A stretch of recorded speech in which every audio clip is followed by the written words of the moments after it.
Good afternoon વિદ્યાર્થી મિત્રો. ધોરણ 6 વિષય ગણિત ચેપ્ટર 5. આગળના વિડીયોમાં આપણે રિવિઝન જોયું હતું, બરાબર. થોડાક ટોપિક 5.5 સુધી આપણે જોયું. હવે 5.5 પછીના ટોપિક આપણે અત્યારે જોઈશું. 5.6 લંબ રેખાઓ, બરાબર. આપણે આગળ જોયું હતું કે લંબ રેખાઓ કોને કહેવાય એની વ્યાખ્યા જોઈ હતી. તો આપણે શું જોયું હતું કે બે રેખાઓ એવી રીતે છેદે કે જેમના દ્વારા રચાતો ખૂણો 90 અંશનો હોય તો આ રેખાઓને લંબ રેખાઓ કહેવાય, બરાબર છે. ત્યારબાદ આપણે એનો સંકેત જોયો હતો કે કેવી રીતે એને સંકેતમાં લખાય, બરાબર છે.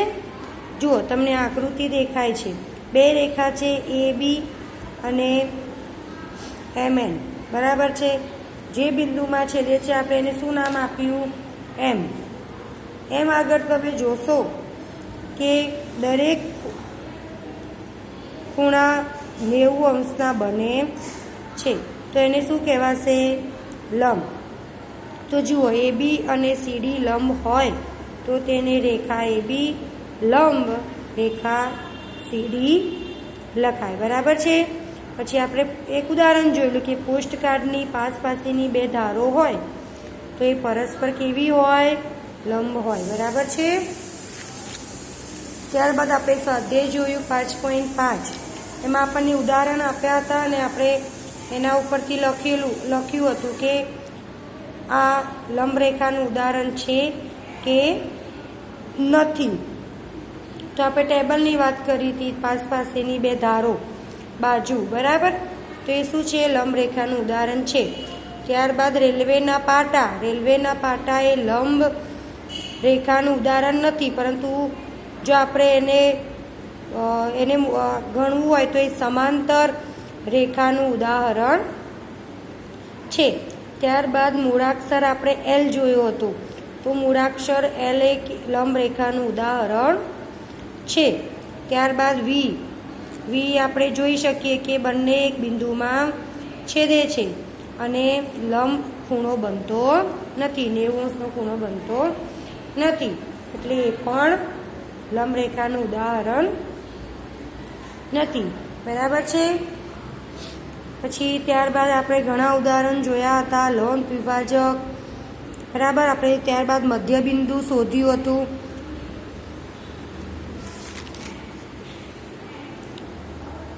આગળનો આપણો પોઈન્ટ છે 5.7 ત્રિકોણનું વર્ગીકરણ, બરાબર.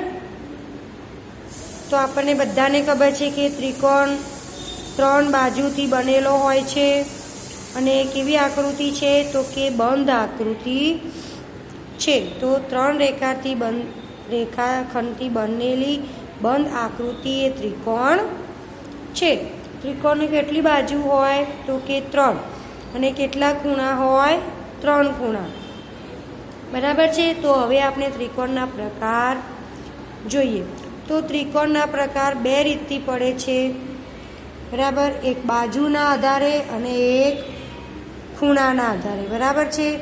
તો બાજુના આધારે ત્રિકોણના 3 પ્રકાર પડશે: વિષમ બાજુ, સમદ્વિબાજુ અને સમબાજુ ત્રિકોણ, બરાબર છે.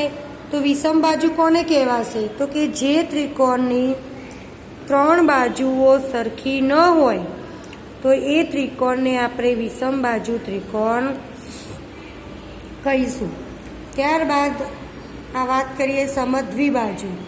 જે ત્રિકોણના 2 બાજુઓ સરખી હોય તેને આપણે સમદ્વિબાજુ ત્રિકોણ કહીશું. ત્યારબાદ સમબાજુ ત્રિકોણ, કે જે ત્રિકોણમાં 3 બાજુ સરખી હોય તેને સમબાજુ ત્રિકોણ કહીશું, બરાબર છે. અહીંયા ઉદાહરણ છે, જુઓ. 3 બાજુઓ કેવી દેખાય છે? અલગ અલગ દેખાય છે, એટલે આપણે વિષમ બાજુ કહીશું. સમદ્વિબાજુમાં શું થશે? 2 બાજુ. તો જુઓ, આ બાજુ અને આ બાજુ સરખી છે અને આ બાજુ કેવી છે? અલગ. તો આપણે એને સમદ્વિબાજુ ત્રિકોણ કહીશું. ત્યારબાદ જુઓ સમબાજુ ત્રિકોણમાં શું છે, 3 બાજુ સરખી છે. આગળ વાત કરીએ આપણે ખૂણાને આધારે ત્રિકોણના પ્રકાર. તો ખૂણાને આધારે ત્રિકોણના કેટલા પ્રકાર છે? 3. લઘુકોણ, કાટકોણ અને ગુરુકોણ. તો આપણને ખબર છે લઘુકોણ તો કે 90 કરતાં દરેક ખૂણો નાનો હોય તે ત્રિકોણને આપણે લઘુકોણ ત્રિકોણ કહીશું. પછી જે ત્રિકોણમાં કોઈ એક ખૂણો કેવો હોય? કાટખૂણો, તો એને આપણે કાટકોણ ત્રિકોણ કહીશું. અને જે ત્રિકોણમાં કોઈ એક ખૂણો 90 અંશ કરતાં વધુ હોય તો તેને આપણે ગુરુકોણ ત્રિકોણ કહીશું. જુઓ 3 ઉદાહરણ અહીંયા આપ્યા છે, બરાબર છે. તો ત્રણેય ખૂણા તમે જુઓ તો 90 કરતાં નાના છે એટલે લઘુકોણ થશે. અહીંયા જુઓ આ ત્રિકોણમાં આ ખૂણો કાટખૂણો છે એટલે આપણે એ ત્રિકોણને કાટકોણ ત્રિકોણ કહીશું. અને આ ત્રિકોણમાં તમે આ ખૂણો જોશો તો આ ખૂણો 90 કરતાં મોટો છે એટલે આપણે એને ગુરુકોણ ત્રિકોણ કહીશું. બરાબર છે. ત્યારબાદ આપણે સ્વાધ્યાય 5.6માં આકૃતિ ઉપરથી પ્રશ્ન રકમ ઉપરથી આપણે શોધ્યું કે આ ત્રિકોણનો કયો પ્રકાર છે. બરાબર છે. જુઓ અહીંયા અલગ અલગ હોય તો વિષમ કીધું આપણે. બરાબર છે. આ ત્રિકોણ પણ અલગ અલગ જોવા મળશે તો આપણે એને શું કહીશું? વિષમ બાજુ ત્રિકોણ. બરાબર છે. ત્યારબાદ આપણે આ ઉદાહરણ જોઈએ તો જુઓ 3 બાજુઓ સરખી છે તો આપણે શું કહીશું? સમબાજુ ત્રિકોણ. અને આ ત્રિકોણની આપણે વાત કરીએ તો એક ખૂણો કાટખૂણો છે. બરાબર છે. એટલે આપણે કાટકોણ ત્રિકોણ કહીશું. પછી છેલ્લું ઉદાહરણ છે, જુઓ એમાં શું કીધું છે? એક ખૂણો કાટખૂણો છે અને 2 બાજુ સરખી છે એટલે આપણે એને સમદ્વિબાજુ ત્રિકોણ કહીશું. અને આ ઉદાહરણમાં જુઓ તો ત્રણેય ખૂણા અલગ છે એટલે કે 90 કરતાં નાના છે એટલે આપણે શું કહીશું? લઘુકોણ ત્રિકોણ. બરાબર છે. તો ખૂણા અને બાજુઓ પરથી આપણે ત્રિકોણના અલગ અલગ પ્રકાર કહી શકીએ. બરાબર છે. ત્યારબાદ આપણે દિવાસળીનું ઉદાહરણ જોયું હતું. તો આપણે 3 દિવાસળી ભેગી કરીએ તો આપણને કયો ત્રિકોણ મળે? તો કે સમબાજુ ત્રિકોણ. બરાબર છે. ત્યારબાદ 4 દિવાસળીઓનો આપણે ઉપયોગ કરીને કોઈ ત્રિકોણ બનાવી શકતા નથી. બરાબર છે. ત્યારબાદ આગળ વાત કરીએ કે 5 દિવાસળી આપણે જો ભેગી કરીએ તો આપણને ત્રિકોણ મળે છે. અને કેવું? તો કે 2 બાજુ સરખી અને ત્રીજી બાજુ અલગ. તો એ ત્રિકોણ કયો કહેવાશે? સમદ્વિબાજુ ત્રિકોણ. ત્યારબાદ આપણે 6 દિવાસળીનો ઉપયોગ કરીને ત્રિકોણ બનાવીએ તો તમે અહીંયા જોશો કે તમને 3 બાજુ સરખી જોવા મળશે તો આપણે એને સમબાજુ ત્રિકોણ કહીશું. બરાબર છે. ત્યારબાદ આપણો આગળનો પોઈન્ટ 5.8 ચતુષ્કોણ. અત્યાર સુધી આપણે ત્રિકોણની વાત કરી. બરાબર. ચતુષ્કોણમાં ખબર છે આપણને કેટલી બાજુ હોય? 4 બાજુ. અને 4 બાજુ અને બંધ આકૃતિ હોય છે એટલે આપણે એને બહુકોણ પણ કહી શકીએ. બરાબર. 2 કરતાં વધારે ખૂણા હોય તો આપણે એને બહુકોણ કહી શકીએ. તો આપણે ચતુષ્કોણ અલગ અલગ પ્રકારના જોયા હતા. પહેલું જોયું સમાંતર ચતુષ્કોણ, સમાંતર બાજુ. તો એ ચતુષ્કોણની વ્યાખ્યા શું હતી? તો કે જે ચતુષ્કોણમાં સામસામેની બાજુઓ સમાંતર હોય. સામસામેની બાજુ એટલે આ બાજુ સરખી હોય અને આ બાજુના માપ સરખા હોય તો આપણે એને ચતુષ્કોણ, સમાંતર બાજુ ચતુષ્કોણ કહી શકીએ. ત્યારબાદ બીજું જોયું આપણે સમબાજુ ચતુષ્કોણ. નામ ઉપરથી આપણને ખબર પડે સરખી બાજુ. 4 બાજુ જે ચતુષ્કોણની સરખી હોય એ ચતુષ્કોણને આપણે સમબાજુ ચતુષ્કોણ કહીએ છીએ। આગળ વાત કરીએ ચોરસ। ચોરસ બધાને ખબર છે 4 બાજુ હોય અને ચારે બાજુ સરખી હોય, પરંતુ હજુ એક ગુણધર્મ શું આવશે કે ચારે ચાર એના જે ખૂણા છે એ 90 અંશના હોય, કાટખૂણા હોય, અને એના જે વિકર્ણ હોય છે આપણને 2 વિકર્ણ મળશે, એક આ વિકર્ણ અને આ વિકર્ણ। તો એ 2 વિકર્ણ એકબીજાને કાટખૂણે દુભાગે છે, એટલે કે 2 સરખા ભાગ થશે અને અહીંયા પણ 90 અંશનો ખૂણો બનશે। બરાબર છે। ત્યારબાદ આપણે લંબચોરસની વાત કરીએ।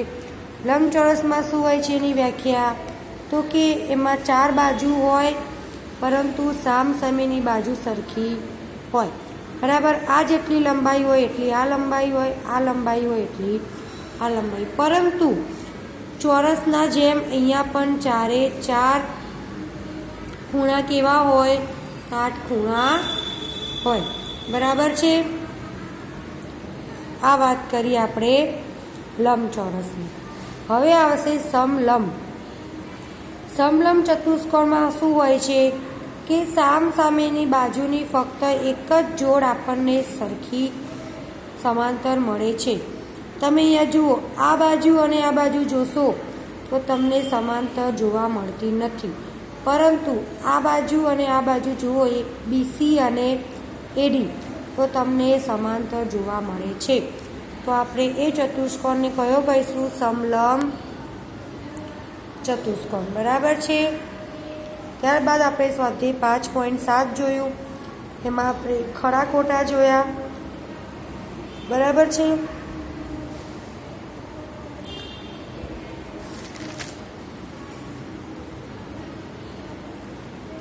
બરાબર, ત્યારબાદ આગળનો આપણો ટોપિક છે બહુકોણ। બરાબર, બહુકોણ। આગળ મેં કીધું 2 કરતાં વધારે ખૂણા હોય, 3 ખૂણા, 4 ખૂણા, તો એ આકૃતિને આપણે બહુકોણ કહીશું। બરાબર, તો 3 બાજુઓ ધરાવતા બહુકોણને ત્રિકોણ કહીએ, 4 બાજુઓ ધરાવતા બહુકોણને આપણે ચતુષ્કોણ કહીએ, 5 બાજુઓ ધરાવતા બહુકોણને આપણે પંચકોણ કહીએ, 6 બાજુઓ ધરાવતા બહુકોણને આપણે ષટકોણ કહીએ, અને 8 બાજુઓ ધરાવતા બહુકોણને આપણે અષ્ટકોણ કહીએ। બરાબર છે। ત્યારબાદ આપણે ઘણા ઉદાહરણ જોયા સ્વાધ્યાય 5.8માં। એ આકૃતિ ઉપરથી આપણે લખ્યું કે આ બહુકોણ છે કે નથી। તેમાં આપણે અમુક આકૃતિ જોઈ કે જે બંધ ન હતી, તો જે આકૃતિ બંધ ન હોય તો એને આપણે શું કહી શકીએ? બહુકોણ નથી। બરાબર છે। પછી કોઈ આકૃતિને 6 બાજુ હોય તો આપણે ષટકોણ કહીએ। બરાબર, 5 બાજુ હોય તો આપણે એને પંચકોણ કહીએ। બરાબર છે। ત્યારબાદ આપણે આકૃતિ ઉપરથી ચતુષ્કોણનું નામ આપ્યું અને બીજા 2 ઉદાહરણ આપણે લખ્યા। બરાબર છે।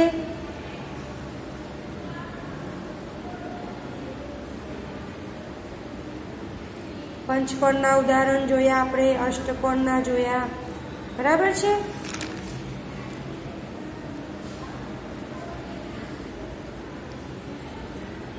ત્યારબાદ આપણે શું જોયું કે જુઓ, ષટકોણની આકૃતિ જોઈ અને સામસામેના ખૂણાનો ઉપયોગ કરીને આપણે શેની રચના કરી? અંદર ત્રિકોણની રચના કરી।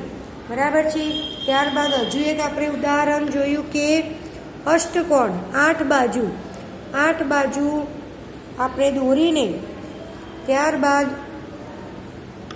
2 રેખાખંડો વડે આપણે લંબચોરસની રચના કરી, એના શિરોબિંદુઓને જોડીને, બરાબર છે, બી અને જી તથા સી અને એફ જોડીને આપણે એક લંબચોરસ દોર્યો। ત્યારબાદ આપણે એ અને ડી, એચ અને ઈ, બરાબર, એ જોડીને એ શિરોબિંદુને જોડીને આપણે લંબચોરસની રચના કરી। ત્યારબાદ હજુ એક આપણે ઉદાહરણ જોયું પંચકોણ। બરાબર, પંચકોણ 5 બાજુઓ લઈને આપણે વિકર્ણો બનાવ્યા. તો અહીં આપણે કયા કયા વિકર્ણો મળે છે? AC, AD, BD, BE અને EC. તો એવા આપણને વિકર્ણો મળે છે. બરાબર. હવે આ ચેપ્ટરનો આપણો છેલ્લો ટોપિક શું હતો? તો કે ત્રિપરિમાણીય આકારો. તો અત્યાર સુધી આપણે લંબચોરસ, ત્રિકોણ, એવી ચતુષ્કોણ એવી રચના જોઈ. બરાબર. તો એમાં શું હતું? આપણી પાસે લંબાઈ પહોળાઈ હતી. બરાબર. તો જેને લંબાઈ અને પહોળાઈ જેવા બે જ માપ હોય તો તેને આપણે શું કહીશું? દ્વિપરિમાણીય આકાર. બરાબર છે. પછી શું કીધું આપણે? કે આ આકૃતિઓ જગ્યા રોકતી નથી. બરાબર છે. અને ટૂંકમાં એને શું કહેવાય? 2D. બરાબર. 2D કહે છે. એના આપણે ઉદાહરણ જોયા. ચોરસ, લંબચોરસ, વર્તુળ, ત્રિકોણ એ દ્વિપરિમાણીય આકારો છે. બરાબર. પછી આગળનો પોઈન્ટ આપણે જોયો કે જેને લંબાઈ, પહોળાઈ, ઊંચાઈ અથવા ઊંડાઈ અથવા જાડાઈ હોય એવા 3 માપ હોય તો તેને આપણે ત્રિપરિમાણીય આકાર કહેવાય. બરાબર છે. આવી ઘન આકૃતિઓ જગ્યા રોકે છે અને ટૂંકમાં તેને શું કહેવાય? 3D કહે છે. આપણે એના ઉદાહરણ પણ જોયા. ઘન, લંબઘન, નળાકાર, શંકુ એ ત્રિપરિમાણીય આકારો છે. આગળ વાત કરીએ. કેટલાક ત્રિપરિમાણીય આકારો ફલક, ધાર અને શિરોબિંદુ ધરાવે છે. બરાબર. પછી શું જોયું? ઘનને સપાટ સપાટી છે તેને ફલક કહે છે. આપણે ફલકનું ઉદાહરણ ચોપડીમાંથી જોયેલું. બરાબર છે. જુઓ, આ આકૃતિ છે તો આપણે ફલક કોને કહીશું? જે તમને સપાટ સપાટી દેખાય છે તેને શું કહીશું? ફલક. ત્યારબાદ બીજી આકૃતિ જુઓ કે ઘનની, આ જે ઘન છે એની તમને જે 2 સપાટી હોય. બરાબર છે. તો 2 સપાટી જ્યાં મળે છે તેને આપણે શું કહીશું? ધાર. શું કહીશું? ધાર. બરાબર છે. અને આ જે ઘન છે એ જે બિંદુમાં મળે છે એ બિંદુને આપણે કહીશું શિરોબિંદુ. બરાબર છે. તો આ 3 શબ્દ આપણને એના વિશેની માહિતી આપણને હોવી જોઈએ. ત્યારબાદ આપણે વાત કરી હતી પિરામિડની. શેની? પિરામિડની. તો પિરામિડ એટલે શું? કે ત્રિકોણીય પ્રિઝમનો આધાર ત્રિકોણ હોય છે. પિરામિડનો આધાર ચોરસ કે લંબચોરસ હોય છે. જે ત્રિકોણીય પ્રિઝમ હોય એનો જે નીચેની સપાટી હોય એટલે કે એનો આધાર એ કેવો હોય છે? તો કે ત્રિકોણ હોય છે. વાત પિરામિડનો આધાર ચોરસ કે લંબચોરસ હોય છે. બરાબર છે. નળાકાર, શંકુ અને ગોળાની ધાર સીધી હોતી નથી. બરાબર છે. ત્યારબાદ આપણે સ્વાધ્યાય 5.9 જોયું. એમાં આપણે જોડકા જોડ્યા. તો શંકુની આકૃતિ કોને કહેવાશે?